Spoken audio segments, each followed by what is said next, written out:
주셔서 감사와 찬양을 드립니다. 예수님의 이름으로 기도합니다. 아멘.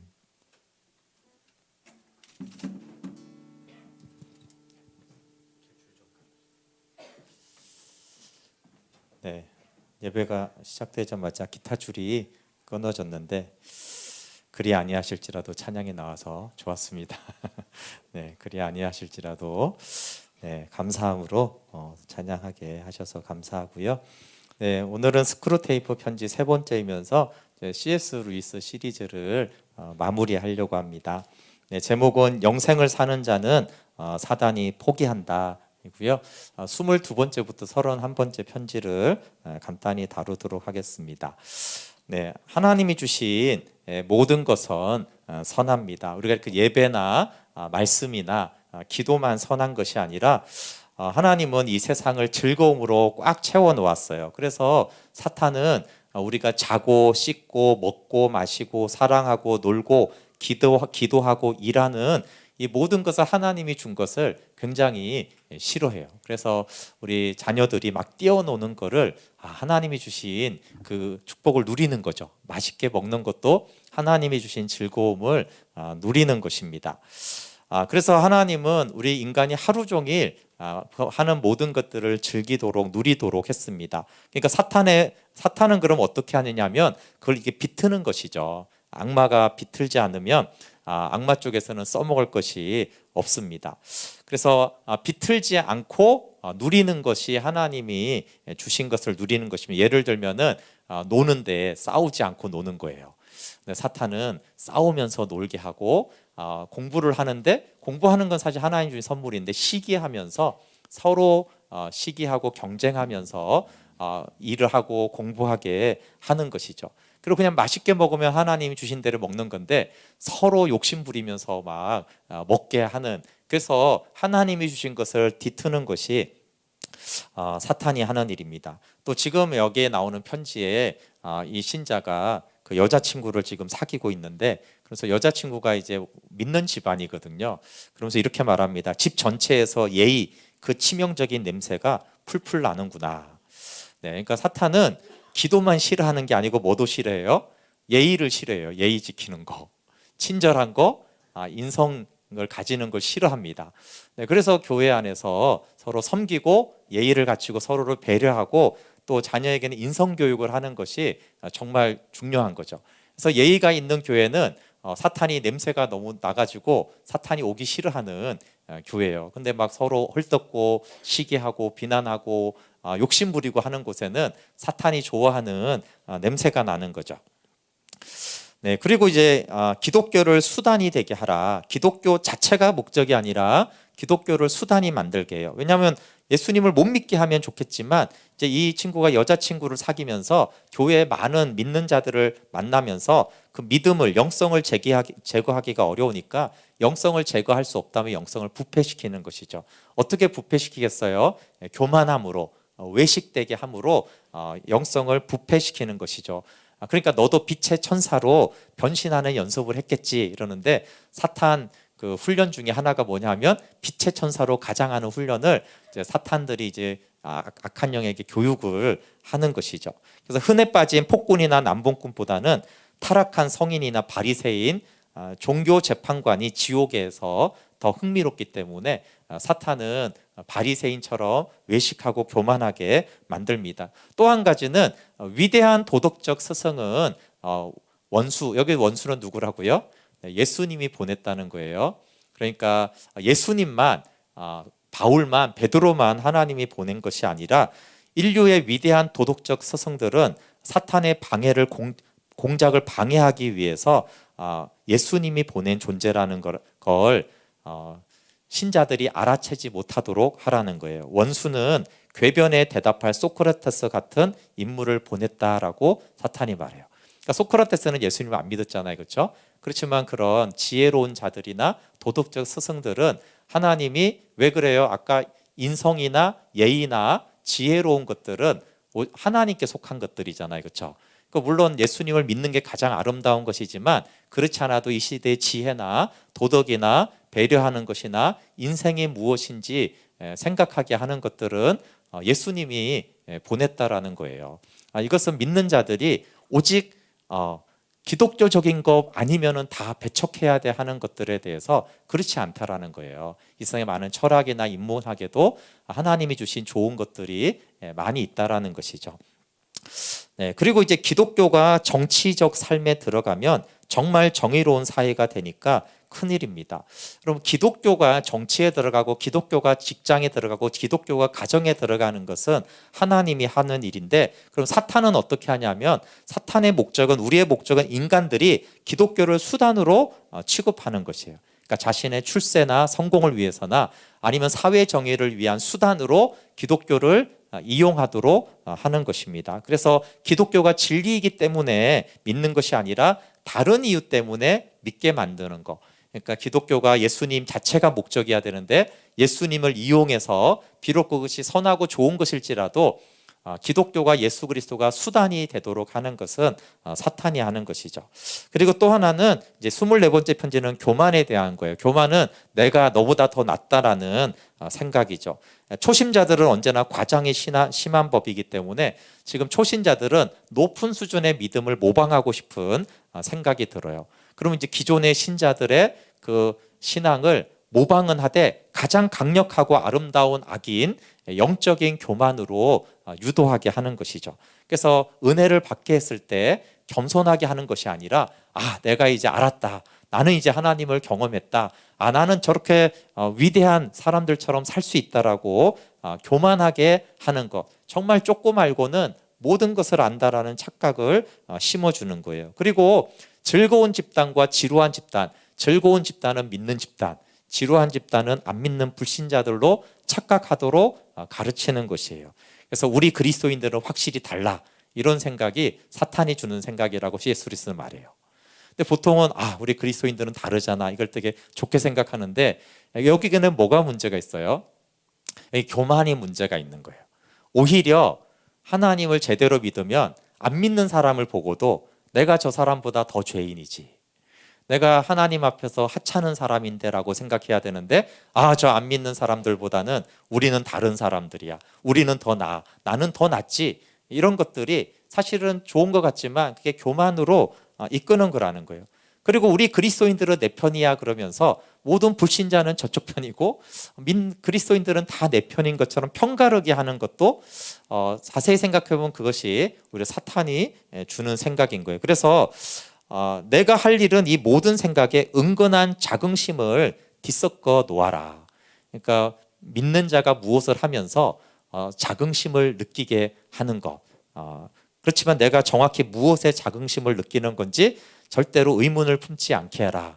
사탄의 공통적인 특징은 있는데 생각하지 못하게 하는 거예요. 뭐가 문제인지 생각하지 못하게 하는 거죠. 근데 우리가 말씀을 묵상하는 가장 중요한 것은 하나는 하나님의 생각을 우리가 생각하게 하는 거예요. 그래서 우리가 교만할 수 있지만 내가 교만한 생각을 했구나라는 것을 말씀은 깨닫게 해주는 것이죠. 그래서 여러분, 믿는 것은 복받은 것이 맞지만 믿는다고 해서 불신자보다 우월감을 느끼는 것은 교만인 것이에요. 그래서 뜨거운 신앙이 오히려 교만이 되는 것이 이제 영성을 왜곡시키고 타락시키는 것이죠. 그 다음에 25번째 내용은 새 것만 원하게 해라. 환자가 어울리는 일당의 진짜 문제는 순전한 기독교로 묶여 있다는 거예요. 그러니까 순전한 기독교로 교회가 묶여 있을 때 사탄은 어렵죠. 그러니까 우리의 바람, 사탄의 바람은 그리스도인이 된 인간이라면 기독교와 무엇이라는 심리 상태를 유지하게 만드는 것이에요. 그러니까 그냥 기독교, 그냥 예수 그리스도로 방점을 딱 찍어야 되는데 기독교와 위기, 기독교와 자연, 기독교와 심리학, 기독교와 채식주의, 기독교와 신유, 이렇게 기독교와 무엇이라고 사람들에게 인식하게 하는 거예요. 그래서 그리스도인이 될 수밖에 없다면 적어도 다른 그리스도인이 되는 거예요. 그래서 예수님과 치유 이러지만 사실은 무게중심은 치유에 가 있는 예수님과 건강 이러지만 건강에 치우쳐 있는 그런 것들을 사탄이 조장하는 것이죠. 그래서 기독교적 색채를 띤 유행을 네가 교회 안에 만들어라 라고 하는 거예요. 그러니까 정말 예수님 한 분으로 기뻐하고 예수님 한 분을 구하는 것이 참 신앙이죠. 그래서 변함없는 것이라면 무조건 질색하는 감정을 파고들라는 말이다. 네, 변함없는 것을 싫어하는 이 경향을 사탄이 많이 이용합니다. 이 감정은 종교에서 이단을, 조언을 할 때는 어리석음을, 결혼 생활에서는 부정을, 우정에서는 변덕을 일으키는 원천이다. 그러니까 자꾸 뭔가를 변하는 것, 새로운 것만 좋아하게 하는 것이에요. 근데 우리 예수님, 사탄의 원수는 변화와 불변을 결합하여서 리듬을 만듭니다. 불변을 사랑하는 마음을 주셔서 변화를 사랑하는 마음과 균형을 맞추게. 그래서 변화와 불변이 조화롭게 리듬을 갖춰 나갈 때 창조 세계는 이 두 취향이 다 만족할 수 있도록 해놨어요. 예를 들면 우리나라의 이 아름다운 사계절이 그런 것이죠. 사계절을 보면 계절이 해마다 다르면서도 같게 해놨어요. 그렇죠? 매번 계절은 다르지만 또 똑같은 사계절이 리듬이 있잖아요. 그래서 가을인데 지금 가을은 늘 새로우면서 동시에 아주 오래된 주제의 반복이에요. 우리가 늘 보던 가을이지만 날마다 새로운 가을. 그래서 변화와 불변을 하나님은 동시에 이렇게 주는 거죠.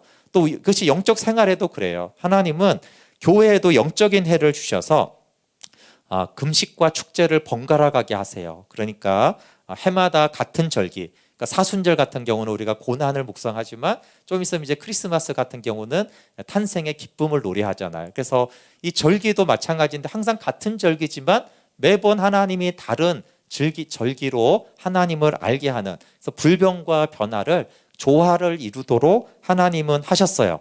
그러면 이제 사탄은 어떻게 하는 거예요? 여기서 하나만 띄어갖고 변화를 하나님이 줬는데 이 변화만을 좋아하게 만드는 욕구로 만드는 것이에요. 그래서 변화만 계속 추구하게 만들면 실제적으로 즐거움은 줄어들고 욕망만 커지게 됩니다. 그리고 또 계속 새 것을 원하면 뭐가 많이 들어요? 돈이 많이 들어요. 계속 새 것만 원하면은. 그러니까 돈이 많이 들면은 탐욕과 불행을 가져올 수가 있어요. 돈을 원하고 새 것을 자꾸, 핸드폰도 게임도 TV도 컴퓨터도 옷도 계속 바꿔야 되니까 계속 이제 욕심이 나고 탐심이 있게 하면서 그것 또한 불행을 만들 수 있는 것이죠. 특별히 사탄이 선점하려고 하는 것은 이제 예술의 영역이죠. 예술이 늘 창의성을 요구하는데 사실은 예술도 불변과 변화를 사실은 아름답게 하는 것이 좋은 건데 예술을 뒤틀어서 늘 새 것만, 그러니까 너무 새로운 거, 너무 과도하게 선정적이고 과도하게 잔혹하거나 과도하게 이상한 주제들, 요즘 보면은 예술이 그런 게 많잖아요, 그렇죠? 그래서 정말 이상한 건데 예술이다라는 이름으로 그것이 이제 새 것만 추구하게 하는 사탄의 전략인 것이죠. 한때 인간들은 좋은 변화와 나쁜 변화를 구분할 수 있었지만 우리는 이런 지식의 상당 부분을 제거하는 데 성공했다. 그러니까 예전에는 이게 좋은 변화인지 나쁜 변화인지 사람들이 분별하면서 갈 수 있었는데 요즘에는 어떻다고요? 그냥 변하면은 변하는가 보다. 그냥 변하니까 받아들여야지. 특히 지금 그런 시대잖아요, 그렇죠? 뭔가 새로운 것이면 그냥 새 것이 이게 좋은 것인가 나쁜 것인가 분별하지 않고 그냥 새 것이다. 그리고 그냥 따라가는 그런 경향이 사탄이 준 것이죠. 남녀 차이에도 몇 개가 나와요. 이타심에 관한 견해 차이를 이용해라. 여자들이 생각하는 이타심, 비이기주의는 이거래요. 다른 사람을 위해서 수고하는 거. 내가 다른 사람에서 열심히 수고하면 이게 선하고 이타적이고 섬기는 것이다. 남자에게 선한 거는 뭐라고요? 이타심, 배려는 남을 수고롭게 하지 않는 거예요. 남을 귀찮게 하지 않는 것이 남자가 생각하는 배려인 것이에요. 그러니까 여자는 남을 위해 수고하는 것이 이타심이니까 어떻게 해요? 아주 성숙한 여자라도 성가신 존재가 되는 거예요. 자꾸 남들을 귀찮게 섬겨준다라고 하면서 사람을 이제 귀찮게 하는 그런 존재가 되고, 그 남자는 성숙한 남자라도 남을 기쁘게 한다는 점에서는 보통 여자 수준을 넘기가 힘들다. 근데 이제 이게 중요한 거는 이거 자체가 아니라 이렇게 이 차이를 이용하면 뚜렷한 이유 없이 상대방을 이기적인 인간으로 치부하게 될 거야. 그러니까 남자는 여자가 자꾸 귀찮게 하니까 저 이기적인 여자 같으니라고 이렇게 하고, 여자는 왜 이렇게 뭘 하지를 않아, 나를 기쁘게 해주지를 않는구나 이러면서 이기적이다, 서로가 이기적이네 이렇게 해서 서로 이제 갈라놓아라 이렇게 하는 거예요. 그 다음에 이제 남녀차만 갈라놓는 게 아니라 세대 간도 단절시킵니다. 그 전에 어떤 일이든 설사 그게 죄라 하더라도 환자가 원수에게 다가가는 총체적인 효과를 낳는다면 결국 우리에게 불리한 일이다. 그러니까 죄를 지어서 만약에 그 죄 때문에 하나님께 가까이 나아가면 마귀에게는 불리한 거예요. 그러니까 어떻게든 죄를 짓든 선을 행하든 하나님에게서 멀어지게 하는 것이 사탄의 목적인 것이죠. 그리고 이제 그 다음에는 우리가 인류 전체를 내내 기만할 수 없으니 각 세대를 단절시키는 것은 몹시 중요한 일이다. 그러니까 인류 전체를 타락시키기가 사탄도 너무 힘들잖아요. 하나님도 도와주니까. 그게 안 되니까 좋은 전략 중에 하나는 뭐냐면 세대와 세대를 단절시키는 거예요. 그래서 이 배움이 흘러가지 못하고 배움이 세대 간의 자유로운 교환의 장이 되는 한 세대의 특징적인 오류가 다른 세대의 특징적인 진실에 의해 수정될 위험성이 늘 생기는 법이다. 그러니까 여기서는 이제 가르침보다 어떤 게 있냐면 세대 간의 교제를 하게 되어지면 다음 세대는 부모 세대의 선생님 세대의 오류를 다시 겪지 않는다는 거예요. 이게 역사의 가장 기본적인 원리잖아요, 그렇죠? 근데 세대 간에 단절시키면 그 윗세대가 잘못한 거 똑같은 잘못과 실수를 똑같이 반복하면서 하나님을 제대로 믿는데 실패하게 된다라는 거예요. 그래서 이제 세대 간의 단절을 시켜라. 그래서 세대 간의 지혜가 개송되고 실수가 반복되지 않는 세대 간의 교제가 필요해요. 그래서 두 가지가 필요한데, 물론 믿음을 전수하는 가르쳐주는 것도 하나 중요한데, 또 하나는 교제죠. 대화를 통해 나는 이런 것들에 대해서 오히려 잘못한 것이 있다, 이런 실수들이 있다, 그런 것들을 얘기해 줄 때 우리 다음 세대가 그것을 오히려 지혜롭게 깨닫는 것이죠. 그래서 이렇게 함께 다음 세대와 예배드리고 말씀을 듣고 그걸 통해 얘기하는 그 교제가 너무나 중요한 것이고, 사단은 세대 간의 교제를 단절을 시킵니다. 네, 그 다음에 여기는 또 저희 교회는 대부분이 이제 중년이기 때문에 중년에 대해서 중년과 세속성에 대해서 나와요. 제가 이걸 보면서 우리 교회가 참 어려운 교회구나라는 생각이 들었어요. 보통에는 저희 교회는 좀 젊어서 참 좋습니다, 사람들이 그러는데, 여기 보니까 중년이 굉장히 힘든 시기더라고요, 믿음의 생활에서. 그러니까 지금 C.S. 루이스는 전쟁이 있었잖아요, 그렇죠? 전쟁으로 죽어버리면 너는 그를 영영이 잃게 된다. 그러니까 믿다가 전쟁이 일어났으면 그러면 주님 붙잡고 죽을 거 아니에요, 전쟁터에서. 그러니까 그거 굉장히 위험한 일이다. 오히려 전쟁통에 살아남아야지 시간은 네 편이 될 거다. 시간은 악마 편이라는 거예요.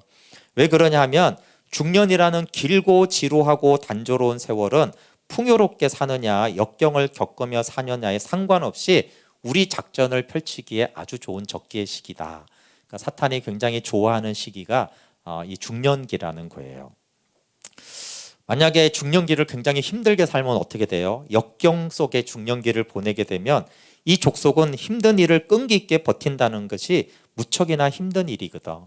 불행이 연속되고 젊은 날 품었던 사랑과 희망이 점진적으로 쇠락하고 수없이 넘어져서 이제는 만성이 되어버린 유혹들로 인한 절망, 무미건조함, 모호한 원망들이 생겨서 이 모든 것들은 인간의 영혼을 마모시켜서 소진하게 할 절호의 기회다. 그러니까 열정 없이 그냥 무미건조하게 영혼을 메마르게 할 수 있는 이런 힘든 일을 통하여서 그렇게 작업하기에 좋은 시기다. 그러면 이제 고난이 많지 않고 잘 먹고 잘 살면 어떻게 되겠어요? 반대로 잘 먹고 잘 사는 풍요로운 중년기를 보내면 우리의 입지가 훨씬 더 좋다. 마귀가 훨씬 좋아하는 중년기가 잘 먹고 잘 사는 중년들인 거예요. 왜냐하면 풍요로움은 인간을 세상에 엮어놓거든. 그러니까 풍요로움은 인간을 이 세상에 붙들어 매게 하는 효과가 있다는 거예요. 그래서 풍요로운 중년기를 보내는 인간은 세상에서 내 자리를 찾았다 이렇게 생각하는 거예요. 드디어 내가 이 세상에서 내 자리를 찾았구나 이렇게 생각하는데 사실은 뭐라고요? 그게 아니라 세상이 자기 마음속에서 자리를 잡은 것인데 이제 내가 이 세상에서 자리를 잡았다고 생각하는 거예요. 왜 그래요? 내 이름이 갈수록 이제 자리를 잡고 승진하고 높아지는 명성, 또 넓어지는 교제권, 내가 좀 더 이제 중요한 인물이라는 인식, 그리고 열중할 수 있는 일, 그런 압력을 통해서 드디어 내가 이 세상에서 자리를 잡았다라고 착각하는 거예요. 그러면서 이 땅이야말로 편안히 안주할 수 있는 고향이라는 인식을 심어주기 때문에 풍요로운 중년기는 어떻게 해요?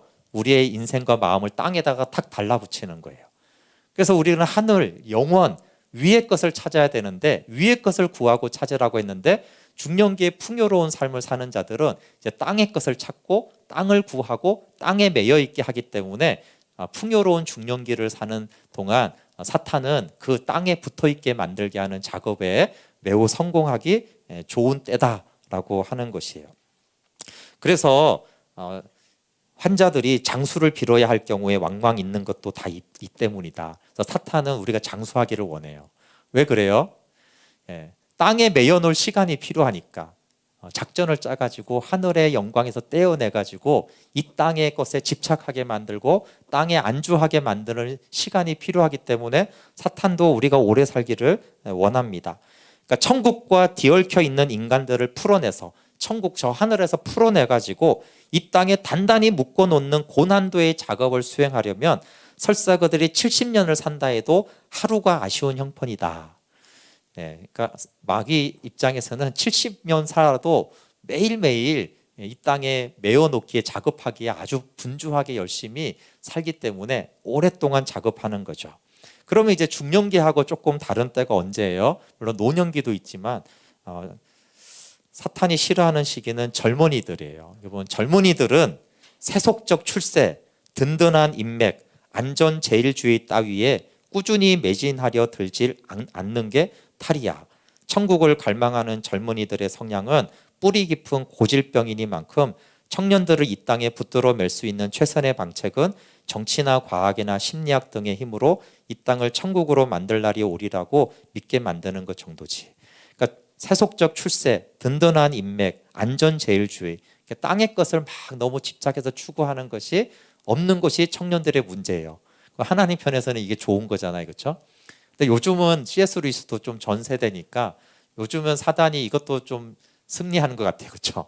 젊은이들이 안전을 떠나서 자신의 비전과 꿈과 또 하나님 나라를 막 찾고 구하는 성향이 없어지고 대학 들어가서부터 취업 걱정하고 대학생인데 이미 어떻게 하면 땅을 살까 집을 살까 이렇게 하면서 점점 안전을 추구하면서 마치 청년들을 중년처럼 만들어 버리고 있잖아요, 그렇죠?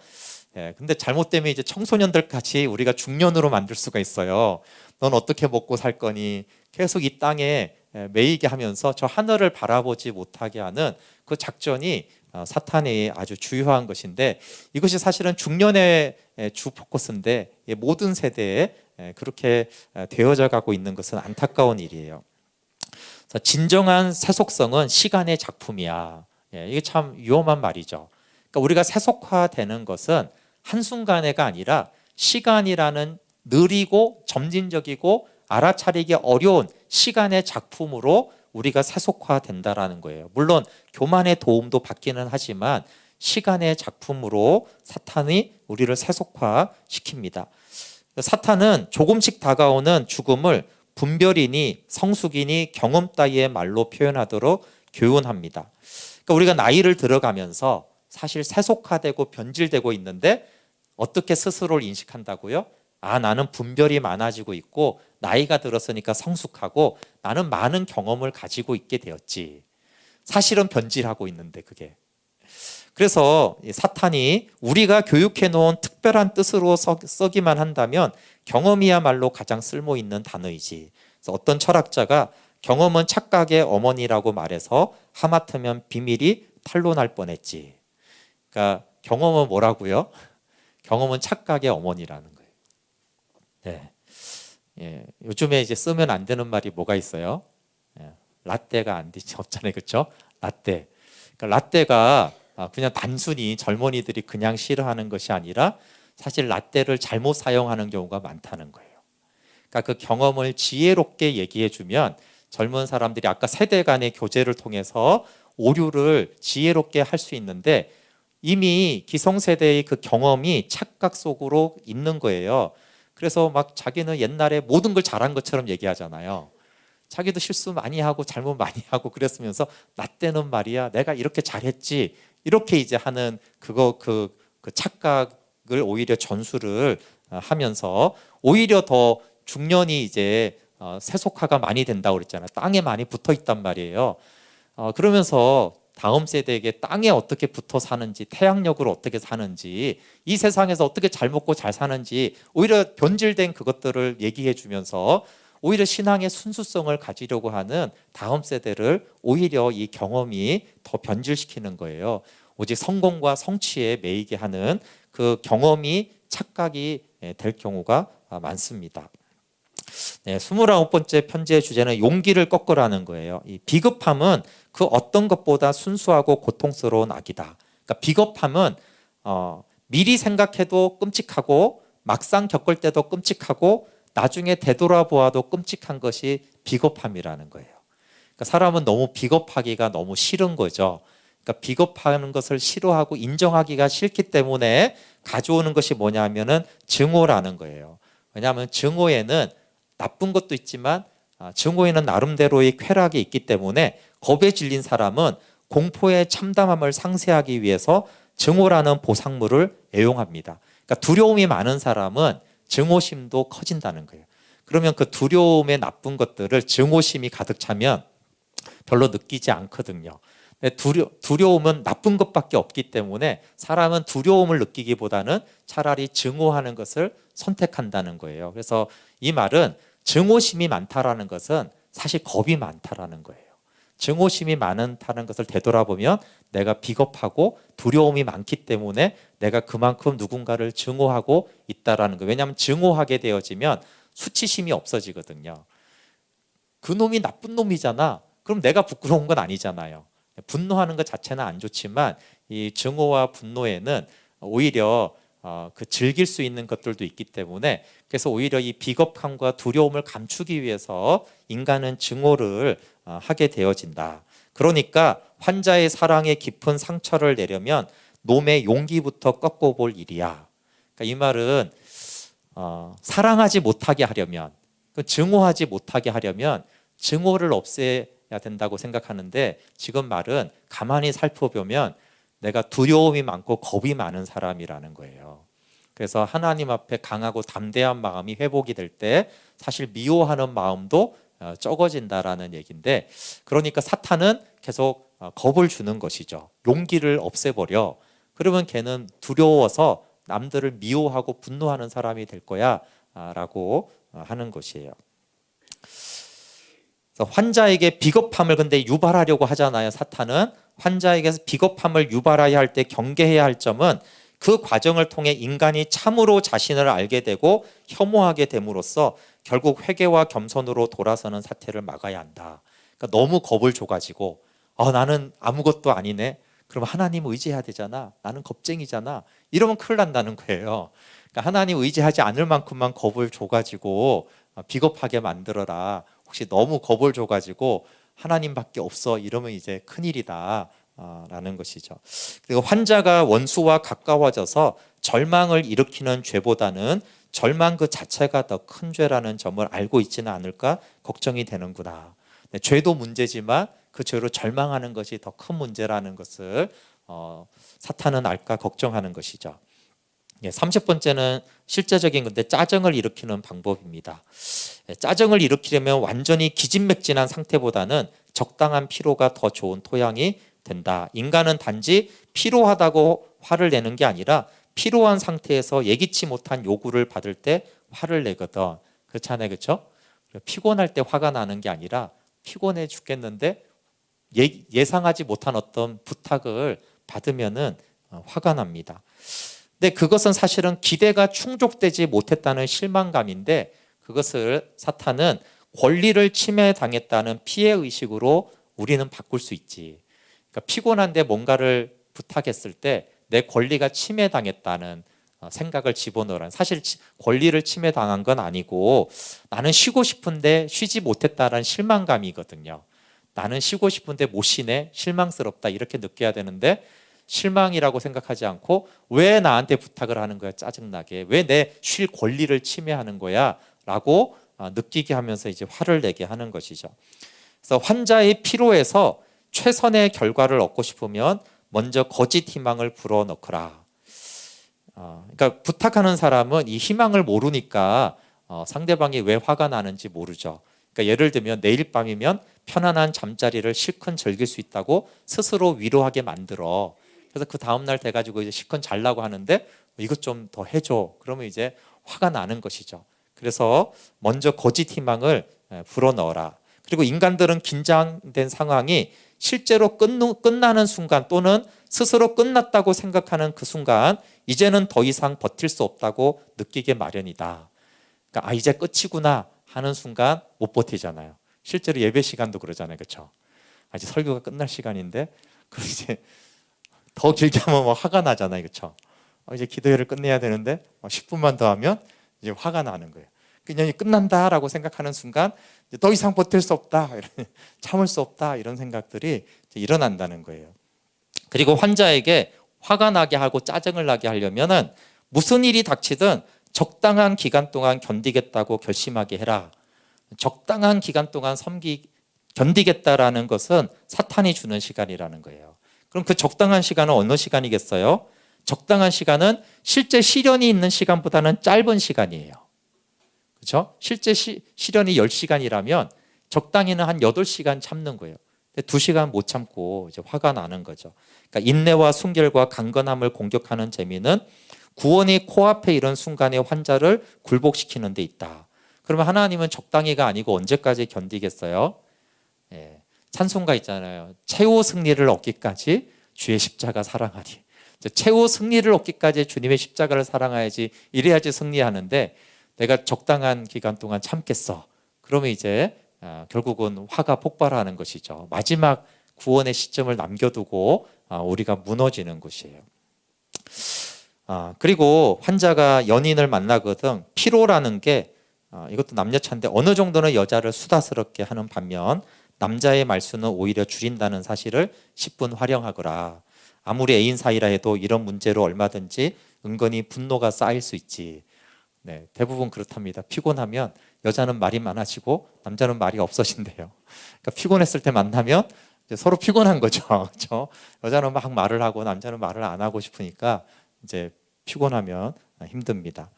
마지막으로 이제 가장 마지막 편지면서 가장 중요한 내용인데, 환자가 영생에 들어갔으니 슬프구나. 마지막에는 이 워무드에게 너무나 사랑하는 워무드, 내 귀여운 것, 언제나 소중한 존재에게, 그래서 조카에게 내가 너를 사랑하냐고, 사랑하고 말고, 왜냐하면 나를 살찌워줄 맛있는 먹이를 내가 사랑하지 않을 수 없지. 그러니까 악마는 삼촌이 조카를 사랑하는데 왜 사랑해요? 내어주는 게 아니라 너를 잡아먹어서 내가 살쪄야 되니까 이렇게 이용하는 존재로서 사랑하는 거죠. 그런데 너는 다 잡은 영혼 하나를 이제 완전히 허무하게 놓쳐버렸다라는 것이에요. 왜냐하면 환자는 너를 본 순간, 곧 마귀를 본 순간 그들도 보았다. 그러니까 영들, 천사들을 보았다는 거예요. 그러니까 우리가 악마의 실체를 분명히 깨달으면 동시에 천사의 실체도 깨닫게 되는 거죠. 근데 더 중요한 것은 그들만 본 게 아니라 그도 보았다. 그는 누구겠어요? 예수님이죠. 영적인 존재가 있다는 것을 넘어서 그도 보았다. 침대에서 태어난 그 버러지가 원수를 똑바로 봤다고. 그래서 환자가 그 임재 앞에 엎드려 자신을 혐오하며 자기 죄를 낱낱이 인식하고 고백하는 것을 보아라. 그러니까 그것이 하나님을 보았을 때죠. 그러면서 이제 하나님을 보았을 때 한 두세 가지 상황을 말하는데, 하나님을 이제 보게 되면 환자가 계속해서 고통을 겪어야 한다 하더라도 그는 그 고통을 기꺼이 끌어안을 거다. 그는 그 고통을 이 땅의 어떤 즐거움과도 바꾸려 들지 않을 게다. 그러니까 고통은 사탄이 이용하는 매우 중요한 도구였는데 더 이상 그 고통이 우리가 쓸 수가 없게 되고 그 고통을 통해서 오히려 하나님께 나아가게 되었으니 이거 이제 큰일이다, 이 말이죠. 그리고 또 고통은 환자는 고통과 쾌락이 유한한 가치를 뛰어넘는 세계, 우리의 산수가 먹혀들지 않는 세계로 휩쓸려 들어간 게야. 그러니까 이 땅의 매인자는 고통으로도 사탄이 이용하고 쾌락을 통해서도 사탄은 미혹할 수 있거든요. 근데 영원한 세계에 들어가면은 하나님을 온전히 알고 보게 되어지면 어떻게 돼요? 고통과 쾌락이 어떤 유한한 가치가 있어야지 악마가 이용하는데 그걸 뛰어넘어 버리는 세계로 들어갔다는 거예요. 그래서 우리의 산수는 뭐냐면 사탄의 계산, 사탄의 계획, 사탄의 전략이 전혀 먹혀들지 않는 세계로 그가 휩쓸려 들어갔다라는 거예요. 그러면서 이제 마지막 사탄의 편지에 쓰는 건 이거죠. 여기서 우리는 다시 한번 불가사의와 마주친다. 내 놈처럼 아무짝에도 쓸모없는 유혹자들이 우리의 제일 가는 재앙이라면 그 다음으로 큰 재앙은 바로 우리 정보국의 실패다. 원수의 진짜 속셈을 알아낼 수만 있다면 슬프기 그지없구나. 이 말 이해가 가십니까? 영생의 세계, 예수 그리스도 안, 연합으로 이미 들어간 거예요. 이 신자가. 그러면 어떻게 돼요? 악마의 입장에서는 영원의 만물 위의 세계는 불가사의한 세계예요. 그러니까 도무지 이해가 불가능한 세계로 신자가 들어간 거죠. 그러니까 어떻게 그 다음 재앙은 바로 우리 정보국의 실패인데 사탄의 정보국이 총체적으로 연구를 해도 뭘 알 수가 없어요. 원수의 진짜 속셈, 예수님의 진짜 속셈을 알 수가 없습니다. 그러니까 너무 슬픈 거예요. 예수님이 내어주는 사랑, 연합, 하나됨, 생명의 교제의 비밀을 사탄은 알 수가 없어요. 대부분 사탄이 지금까지 보면 굉장히 똑똑하잖아요. 그런데 우리보다 더 무식하고 어리석은 것이 뭐냐면 사탄은 예수님을 정말 모르고 하나님의 나라를 정말로 이해하지를 못해요. 그래서 진짜로 그 예수님의 뜻을 알아야지 전략을 펴서 이길 거 아니에요. 도대체 예수님의 속셈을 모르는 게 예수님의 속셈. 자기를 왜 내어주는지. 원수가 악마가 사랑하는 이유는 내가 먹어서 나를 살찌게 하고 나에게 유용해야지만 나는 사랑이 되는데 왜 예수님은 처음부터 끝까지 계속 내어주고 생명을 내어주고 끝까지 내어주니 도대체 저게 왜 그런지 이해할 수가 없는 것이죠. 여러분, 그래서 사탄은 십자가를 몰랐기 때문에 예수님을 못 박았어요. 근데 십자가는 이미 2000년 전의 사건이잖아요. 그런데 사탄은 지금도 십자가를 몰라요. 지금도 십자가의 길을 걷는 그 신자의 비밀을 알지를 못해요. 그래서 똑같이 어떻게 해요? 예수님처럼 또 똑같이 십자가에 못 박아요. 그래서 똑같이 어떻게 해요? 또 부활에 이르게 하죠. 그래서 예수님이 십자가에 못 박혀서 부활하셨잖아요. 그러면 이게 한 번인데 못 깨달아. 그러니까 베드로를 또 십자가에 못 박아서 부활에 이르고 바울을 또 십자가에 못 박아서 부활에 이르고 계속 이것을 2000년간 마귀는 같은 짓을 하는 거예요. 그런데 이해를 못하는 거예요. 도대체 이게 이 십자가를 알 수가 없고 하나님의 속셈을 알 수가 없는 거죠. 그래서 십자가는 오픈된 비밀이에요. 그러니까 십자가를 통해 부활에 이르고 십자가를 통해 생명에 들어가는데 사탄은 이거를 이해를 하지 못해요. 이해를 하지 못하죠. 그래서 십자가는 오픈된 비밀입니다. 사탄은 영원히 모르고 근데 사람도 성령이 아니면 몰라요. 성령님이 아니면 여전히 교회를 다녀도 고난이 왜 유익해. 근데 오히려 다윗은 고난받는 것이 내게 유익이라고 말하잖아요. 그리고 바울은 그리스도의 고난에 참여하는 것이 유익이라고 말하잖아요. 근데 이제 성령에 붙잡히면 그렇게 되는 거고 악마에 속고 있으면 악마만 그런 게 아니라 우리도 십자가는 미련해 보이는 거예요. 그래서 십자가에 못 박히신 예수 그리스도가 믿는 자에게는 지혜와 능력이잖아요. 그런데 하나님을 알지 못하면은 십자가에 못 박히신 그리스도는 여전히 미련하고 어리석고 거부하고 싶은 것이에요. 지금 사탄이 그걸 말하는데 근데 우리는 이해할 수 있죠. 그럼 우리가 성령님이 아니면 우리는 십자가와 그 고난을 우리는 미련하게 생각해요. 악마도 그런 거예요. 악마가 아무리 봐도 십자가는 미련하고 어리석은 것이거든요. 도대체 그래서 이제 예수님의 이 뜻을 알 수가 없는 거예요. 그래서 이제 마지막은 뭐냐면, 자, 하나님을 못 믿게 하는 것이 사탄의 첫 번째 전략이죠. 근데 이제 예수님을 막 믿게 된 초신자는 이렇게 30개의 편지를 통해서 악마가 어떻게 이렇게 속이는지 계속 말한 거예요. 근데 그러다가 이 믿는 자가 예수 그리스도 안에 거하는 걸 알게 됐어요. 십자가의 비밀을 알게 됐어요. 그래서 만물이 영원하신 아버지 품 안에 거하는 것을 알게 되었어요. 그러니까 어떻게 돼요? 이제 불가사의한 세계로 들어갔다.